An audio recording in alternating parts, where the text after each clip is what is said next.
Paano nga ba mai-inlove ang isang lalaki sa iyo?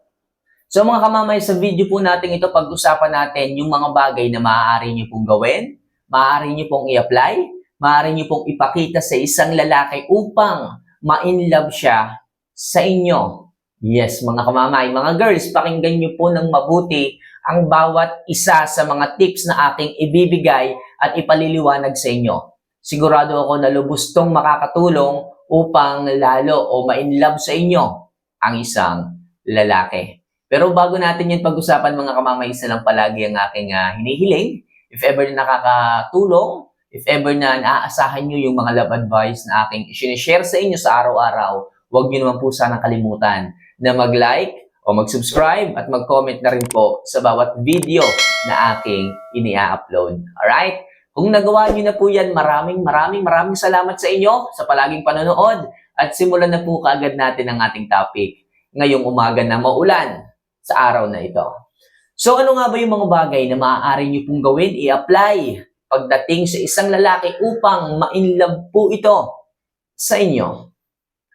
So number 1, maging sobrang bait mo sa kanya. Mga girls, kung intensyon ninyo is ma-inlove sa inyo yung isang lalaki, dapat ipakita nyo yung sobrang kabaitan pagdating sa kanya. Yung tipong hindi lang mabait, mabait ka talaga sa kanya. Yung tipong willing kang magpresenta ng isang bagay na maaaring makatulong sa kanya. Kung nakita mo yung lalaki na tipong may problema siya sa isang bagay, dapat willing ka na tumulong sa kanya. Willing kang maging sobrang bait pagdating sa kanya. Every time na lalapit siya sa'yo, dapat oo ka ng oo. Yan ay para lang muna ma-inlove sa inyo ang isang lalaki. Kasi, kung ang isang lalaki lalapit sa inyo at palagi niyong tatanggihan, palagi niyong pagagalitan, palagi niyong susungitan, malaki ang tsansa na hindi yan mahulog at hindi yan ma-inlove sa inyo.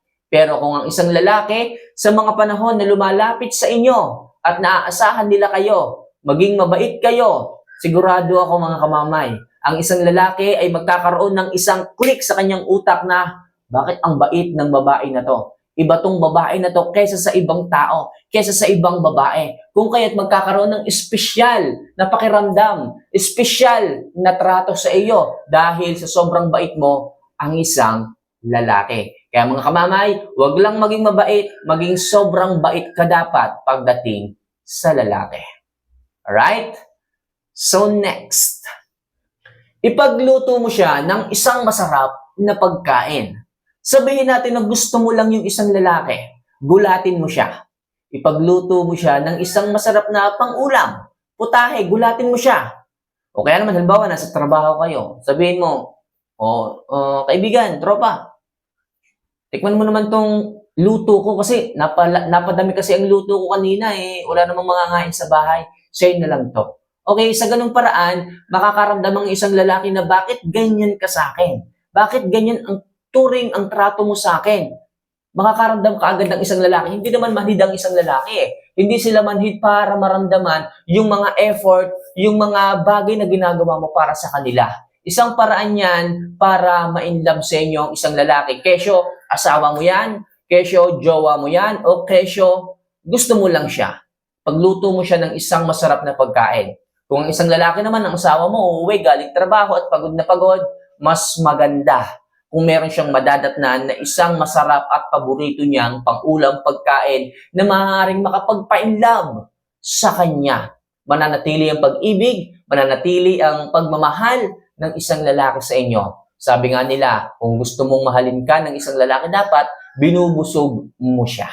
Kaya mga kamamay, napakahalaga. Kung gusto mo na ma-inlove sa inyo araw-araw ang isang lalaki, ipagluto mo siya ng isang masarap na pang-ulam man yan, pagkain man yan, o kahit na ano basta masarap. Alright? So next, palaging dapat mabango.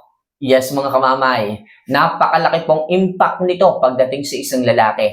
Kung gusto mong kainlaban ka ng isang lalaki, it's either asawa mo yan, jowa mo yan, o gusto mo lang siya. Kailangan maging isa kang babaeng mabango. Pero yung pagiging mabango nyo, mga kamamay, piliin din po ninyo. Kamamay, anong ibig mo sabihin, anong pipiliin? Piliin ninyo ang pabango na gagamitin ninyo. kailangan, ito, konting tips lang, kailangan ang pabangong gagamitin ninyo is cool at refreshing sa ilong. Hindi yung nakakatusing. Hindi yung kagaya ng ibang sobrang tamis. Akala mo, amoy candy. Hindi ganon. Hindi na kayo bata, mga kamamay. Hindi na kayo mga teenager. Ang amoy na sinasabi ko sa inyo, yung amoy na nakakaakit. Yung amoy na masarap sa ilong. Yung amoy na talagang magte-trademark sa ilong niya para hanap-hanapin ka niya. O kaya naman, pag naamoy niya yung amoy na yon, kahit wala ka pa sa paligid niya, wala ka pa sa tabi niya, malalaman niya na nandun ka na malapit ka na. Yung amoy na payid ng hangin o amoy na dala ng hangin, yung tipong pag nahanginan ka, maaamoy ka at makikilala ng kahit na sino. Kasi ikaw yung may ganong trademark na pabango. Kung ikaw yung babaeng ganyan, mga kamamay, talagang hahanap-hanapin ka. Yung ibang mga lalaki diyan humihingi pa ng panyo sa isang babae para lamang hindi nila makakalimutan yung amoy ninyo eh. Lalo na kung kayo is aalis, matagal kayo bago magkita ulit, humihingi yung mga yan ng panyo na may pabango ninyo. Bakit? Para sa mga panahong namimiss nila kayo, inaamoy nila yon para maalala nila kayo, para nandyan pa rin kayo sa kanilang tabi sa mga panahong wala sila o wala kayo, wala yung lalaki, kung ano pa man. Kaya mga kamamay, kung gusto nyo po na ma-inlove sa inyo ang isang lalaki, please, pumili kayo ng isang maayos na pabango at talagang yung pagiging mabango ninyo, yan ang hahanap-hanapin nila. Okay, so maliwanag po tayo dito, mga kamamay, ha? So next, palaging maging matulungin sa kanya.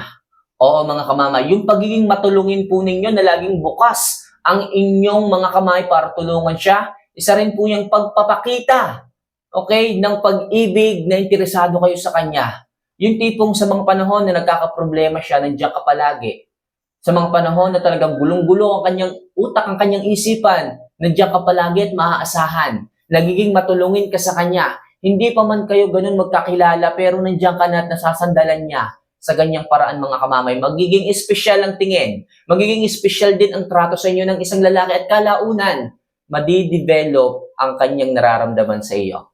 Sa halip na siya ay lumapit pa sa ibang mga tao para humingi ng tulong, para humingi sa kanyang mga kaibigan ng tulong, sa kanyang mga kamag-anak ng tulong, is ikaw yung stranger na nandyan na willing mag-open ng iyong mga palad para tulungan siya. Kalimitan kasi, mga kamamay, ganito po at dito nagsisimula ang isang relasyon. Dito nagsisimula na mahulog ang damdamin, mahulog ang puso ng isang lalaki sa inyo. Yung tipong bukas ang kamay mo, yung tipong lahat ng oras mo ay nasa kanya, yung tipong lagi kanyang, okay, naaasahan sa lahat ng bagay. Kaya mga girls, sinasabi ko palagi sa inyo, kung palagi kayong nagiging matulungin pagdating sa kanya, malaki yung chance na mahulog, ma-inlove sa inyo ang isang lalaki. Pero mga kamamay, take note of this. Yung pagiging matulungin, kailangan pag naaabuso kayo, dapat marunong kayong maglimita. Hindi palagi na kapag lumapit siya, oo lang ng oo. Maging matulungin kayo sa paraang hindi kayo naaabuso. Tatandaan nyo yan, mga kamamay. Okay? So next, palaging mag-ayos at maging simple. Oo, mga kamamay. Yung pag-self-improve ninyo sa araw-araw, napakalaki din tulong nito para maging in love sa inyo ang isang lalaki.